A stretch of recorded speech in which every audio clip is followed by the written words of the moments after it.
The Warlock was my pick for Classics release back in 2019, and overall the class I've put the most time into. I even ended up leveling a second one to see what questing was like on the Horde, and I don't regret it one bit. With a mix of unique utility, damage over time spells, and a demon to help leveling, the Warlock is a class that offers a surprising amount of supportive tools, given their reputation of mainly being a damage dealer. As always, there's going to be plenty to cover here, so let's make a start on the Warlock in Hardcore Classic WoW. But before we go on, a quick word from today's sponsor, Wizard 101. Wizard 101 is a nostalgic free-to-play MMORPG set in the universe of The Spiral. Build a deck and take on strategic turn-based combat in both PvE and PvP encounters. Through various spell cards you summon beasts and effects to buff yourself, as well as debuffing and damaging enemies. Master 7 different schools of magic, each with their own benefits, such as fire or ice, all the way to storm and myth. Wizard 101 is split up into several unique worlds, each of which have their own questline and stories to progress through. There is also pet collection, mounts, housing, and much more to customize your wizard. What I like is the old school aesthetic that Wizard 101 has. All games may age, but some of them still continue to look great. It's also a very different experience to most MMOs out there, and as a channel that talks a lot about another old MMORPG, I can appreciate Wizard 101 still being available to go back to. So whether it's nostalgia or just wanting to try something new, you can check out Wizard 101 for free by clicking my link in the description and getting started today. Many thanks to Wizard 101 for the sponsor. Let's get back to WoW. Now, you would expect a Warlock being a pet class to be quite new player friendly. However, somewhat counterintuitively, I think they are not as safe as people make them out to be. One of the largest reasons for that is how you deal damage and how your demon generates threat. See, when you're on a hunter, just as a comparison, if you over aggro your pet and you instantly stop attacking, apart from your damage tick from Serpent Sting, your damage output goes to 0. Your pet who uses focus will then nearly always get aggro back with their next cast of growl, and then eventually on the hunter you also get feigned death to make resetting easy mode. On a Warlock, you know what you have running on a mob if you're fighting it? Damage over time effects. If you over aggro, your pet is probably not going to be able to catch up because you're still doing a whole bunch of damage without actively having to attack your target. Curse of Agony even ramps up in damage over its duration. Your Voidwalker, assuming that's what's tanking, will also use mana, and eventually they will run out of mana, or their spell-based taunt gets resisted, which, seeing as Torment is a shadow spell and some mobs have high shadow resistance, it will feel as though it's getting resisted a lot more than a hunter's pet growl would. Also, Torment baseline is straight up worse than growl. It just generates less threat, and you have to spec into improved Voidwalker to make it better. Also, hunter pets as a tank do way more damage, have better resistances, attack faster, move faster, and yeah, so on and so forth. But then again, you don't have to just use the Voidwalker. Part of the Warlock experience is using the correct demon for the job, and we'll be talking more about that during talents later. Warlocks also have their class fantasy of trading something for power. One of the ways you can overdo this for sure is via life tap, and since Warlock spells are quite costly, you're going to be using this ability a lot. Sometimes too often in the face of danger, when instead you should be wanding and preserving your health a little more. We'll be taking a look at some of the stats for the success rate of Warlocks in the Hardcore Challenge later, but as a newer player, this class is trickier than you would expect it to be. So how does the Warlock perform when questing solo? Well, the Warlock motto is, if you can fear it, you can kill it, and there are no exceptions. This class makes taking on high-level mobs or elites just look plain unfair, and it's all thanks to Warlock's most iconic ability and CC, Fear, a 1.5 second cast spell that will send an enemy running in a random direction for, well, who really knows how long. Fear could last for 1 second, or it could last for 30.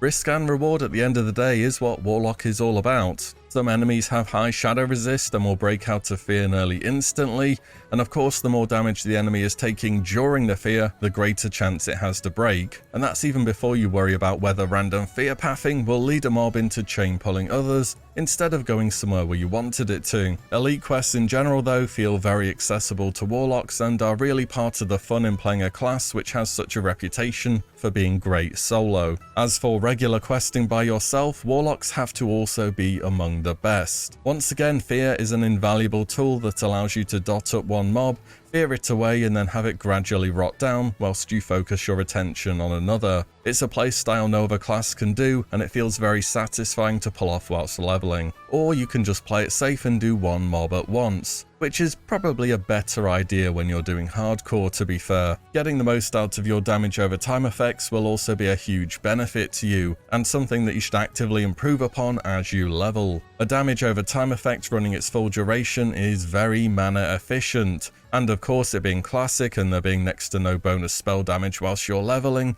you have a pretty good idea of what a damage over time effect is actually going to be dealing in real time, and you should definitely use that to your advantage. So that's solo, but what about when you group up? How do Warlocks do there?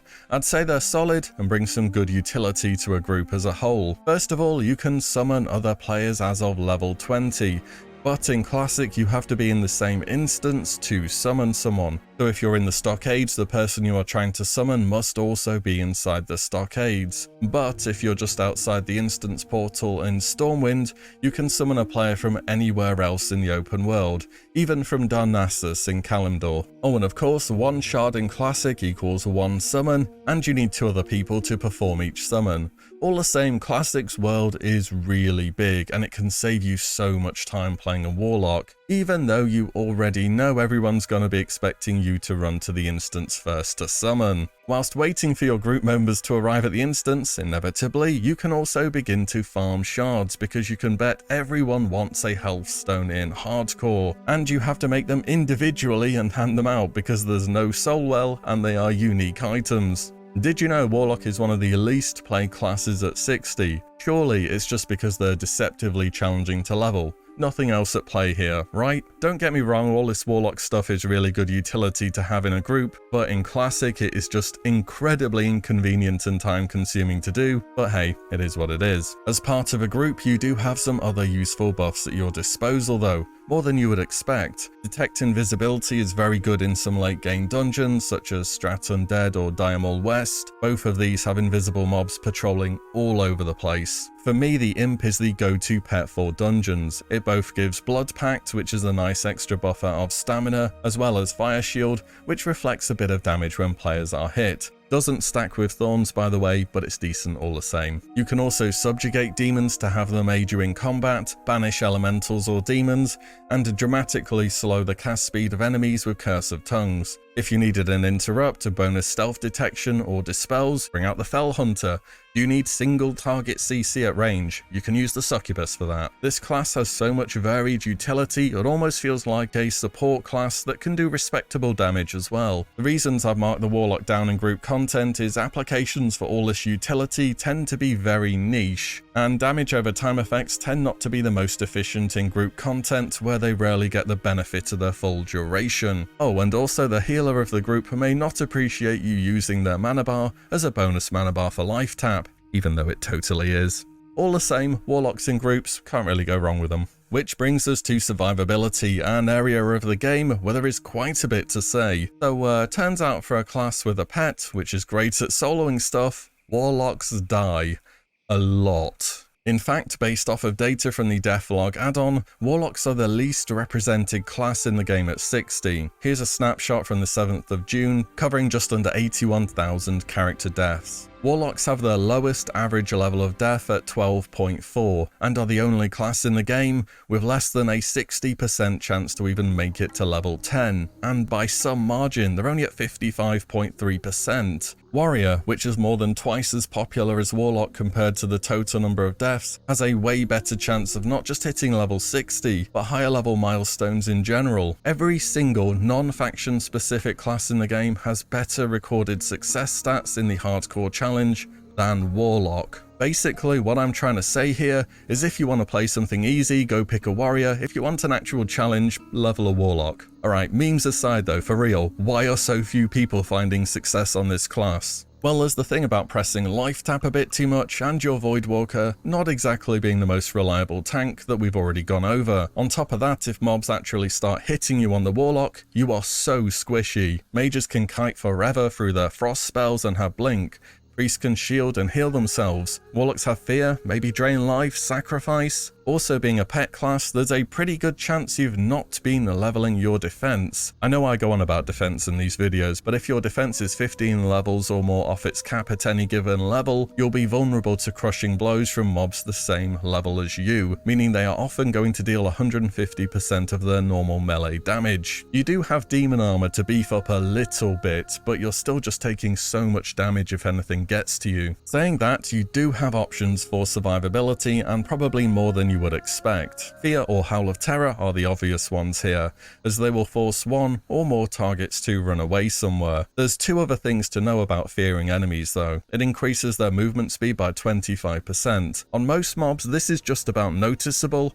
Certain enemies, however, have completely insane movement speed modifiers by themselves and will do a Usain Bolt impression if you fear them. The other thing to know is that you can turn fear on and off without having to break it. Curse of Recklessness makes the target immune to fear, so you can fear them, have them run away, apply Curse of Wreck, they will run back to you, and then you can swap to a different curse before they reach you and they will run away again. This is called fear juggling. Curse of Recklessness will also stop mobs from running in fear at low health, so there's a less risk of them chain pulling. Water breathing is another good tool you shouldn't forget about, and it also gives the Warlock something useful to buff other people back with for a change. If using a Voidwalker and you rip aggro off them and your health bar is not looking so hot, don't hesitate to use Sacrifice. This provides a huge shield which in most cases will give you more than enough time to either run away or finish the fight. Resummoning another Voidwalker is not as bad as starting again, that's for sure. You eventually get Death Coil at 42, which is another great instant heal and a horror effect. Shadow Ward is another good spell, plenty of shadow damage threats in Classic, don't forget about this. And another one not to forget is Spellstone. You rarely think about this, but it's held in your offhand and when used will dispel all magic effects on you, as well as providing a large shield against further magical damage. It is niche use, but could be the difference maker, especially versus elementals whose melee attack often deals magic damage corresponding to their element. Oh, and of course there's Healthstone. Always have a Healthstone ready, obviously. I think all in all, Warlocks do have quite a few tools to survive. It's just the overconfidence of pulling multiple mobs or an over-reliance on your demon to do the heavy lifting, often proving fatal. So is the Warlock fast to level then? Well, yes, but only if you are willing to take on the risks that entails, such as juggling mobs with fear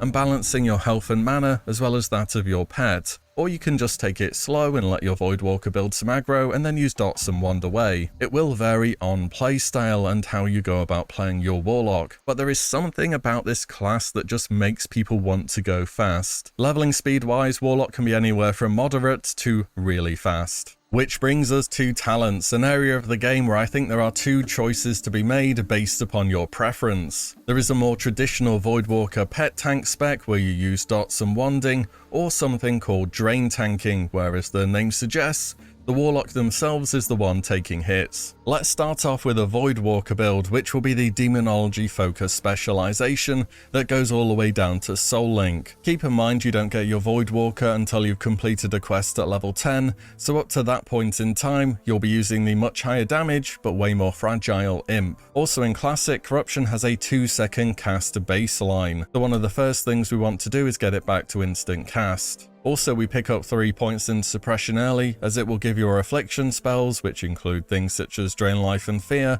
a much better chance to hit. After that, over in the demo tree, you pick up extra stamina and improved Voidwalker, so its taunt feels a little bit better. Then Fell Domination into Master Summoner, allow you to get a second demon out fast if you need it. This can be useful in a bad situation where you've sacrificed one Voidwalker and then need to get out another one. Master Demonologist gives you and your demon a unique effect depending on which one you're using. With Voidwalker, it's 10% less physical damage, which is really good. After that, you pick up Demonic Sacrifice, which you'd only maybe use in dungeons before finally getting Soul Link. Soul Link in Classic redirects 30% of damage taken by the Warlock to your demon and increases the damage of both by 3%. This is the defining talent that makes Demonology known for being a tanky Warlock spec. Just keep your demon alive or you're going to go back to being incredibly squishy. After that, it's over into the affliction tree to pick up some talents to improve the effectiveness of your damage over time effects. This is the slower and more patient build. Even with you speccing into improving your Voidwalker,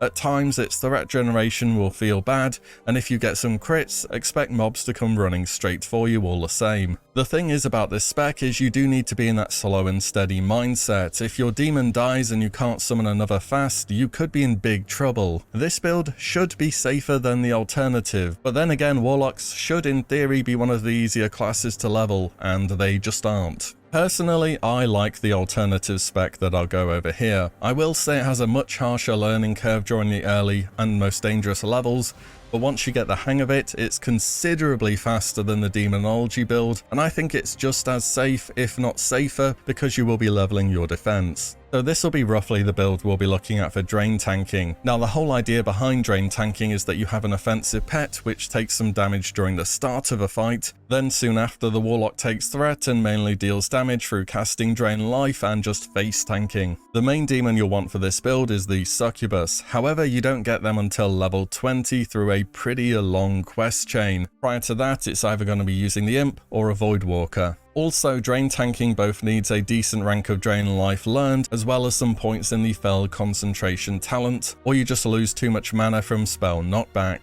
I wouldn't use rank 1 of Drain Life with this build, it's just very mana inefficient for what it does. At rank 2 Drain Life learned at level 22, you can consider starting to use it. To be honest, your Succubus will be carrying most fights and doing more damage than you at this level though. By level 26 you'll have 5 points in Fell Concentration and should be drain tanking. And by level 30 you get rank 3 of Drain Life and the build really starts to scale up from here onwards. In the talent tree at this point you go 5 out of 5 into improved Drain Life. Nightfall is optional, I wouldn't consider it, you just don't need the extra damage from the random Shadow Bolt. And then into Siphon Life and Shadow Mastery for tons more damage and self heals. Finally Dark Pact at 40, which turns your demon into your own personal mana battery. After that it's pretty standard talents in the demo tree to improve your tankiness. The big problem with drain tanking is getting to a level where it starts being effective in the first place, but if you get far enough, your first respec is only 1 gold, so it's at least worth a go to see what you think. On to abilities then. Warlocks have an absolute ton of them to cover, so what's good and what's not so good? As per usual, green is a level up where possible, yellow is optional or don't fully level, and red is avoid. The spells in green all feel pretty standard to me, including Fellsteed. Remember, Warlocks get a free mount at level 40. That's a pretty amazing gold saver, and really nice to know that you will have a mount waiting for you. Dreadsteed is on the list too here. That is from a big quest chain at level 60, so don't expect to hit level cap and walk into an epic mount straight away. Shadow Bolt and Drain Life will depend on what specialization you're playing. If I was drain tanking, I wouldn't bother with Shadow Bolt all that much, to be honest. Plenty of abilities are optional to max out, such as Hellfire or Rain of Fire being more group focused too. Then there's Curses of Shadows, Curse of Elements, Weakness, Drain Mana, Soulfire, Searing Pain. A lot of things you could get by without, but you can put ranks in them if you want to. Drain Soul rank 1 is fine for what it does, it just gives you soul shards. And Howl of Terror rank 2 fears for 15 seconds instead of 10, but does not fear additional targets. Of course, Soulstone is not very useful when you're playing a hardcore character. If you die, no comebacks. Firestone is just weird, I'm not sure what it's meant to be. It does increase your fire damage by a little bit, and also adds a fire damage proc to your main hand, so fire melee warlocks, that one's for you I guess. Inferno both involves doing a very dangerous quest, and summons a highly unpredictable demon. Ritual of Doom is the exact same, but even worse. Oh, and Ritual of Doom also sacrifices one of the people taking part in it, so probably not a good idea to do this. And though you may have been saving gold on not having to buy a mount at 40, what you do have to buy is grimoires to upgrade your demon's abilities. So which ones are a priority?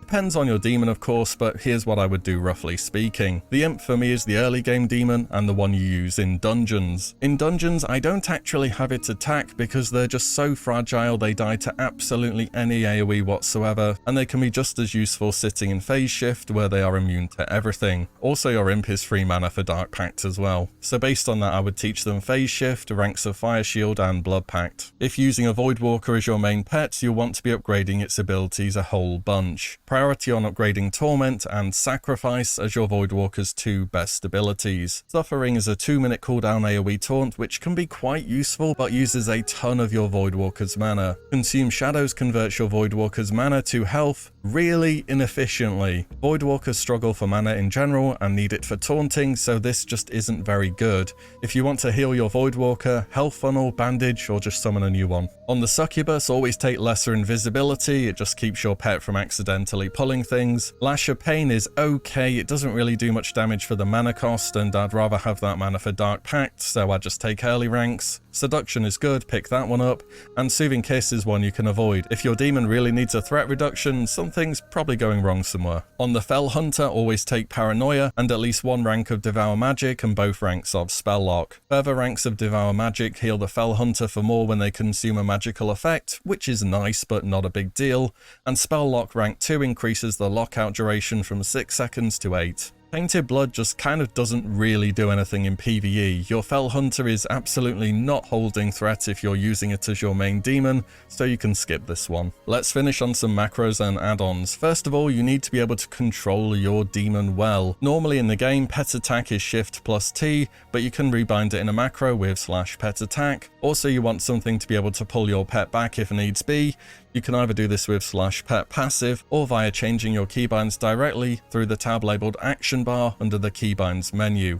If you scroll down a bit, you'll see the pet action button binds. Whilst you're there, also unbind control 8, that's pet aggressive, not something you want to accidentally turn on when playing hardcore. You're going to be wanding, so of course, cast shoot, so you accidentally don't toggle your wand on and off, and you can put a bunch of your demon abilities on the same macro just to save some bar space and have them all keybinded together. As per usual, 2 real go-to Weakauras on casters. First of all, one of them to show debuff timers. You want to track your damage over time effects. There's many ways to do this, this is just one of them. And NanShield will track your sacrifice shield. If you sacrifice your Voidwalker, something's probably gone wrong and you would want to know how much shield you have left. And that for me is the Warlock in hardcore WoW. Definitely a class which is proving to be more of a challenge to level than you would have expected it to be, but one that can bring so much utility and has a truly unique way to level through drain tanking. Let me know your thoughts on the Warlock in Hardcore Classic, whether you've given it a go, and if you found it to be as difficult as it's being made out to be. And as always, thank you all so much for watching and listening in, and I'll see you all on the next one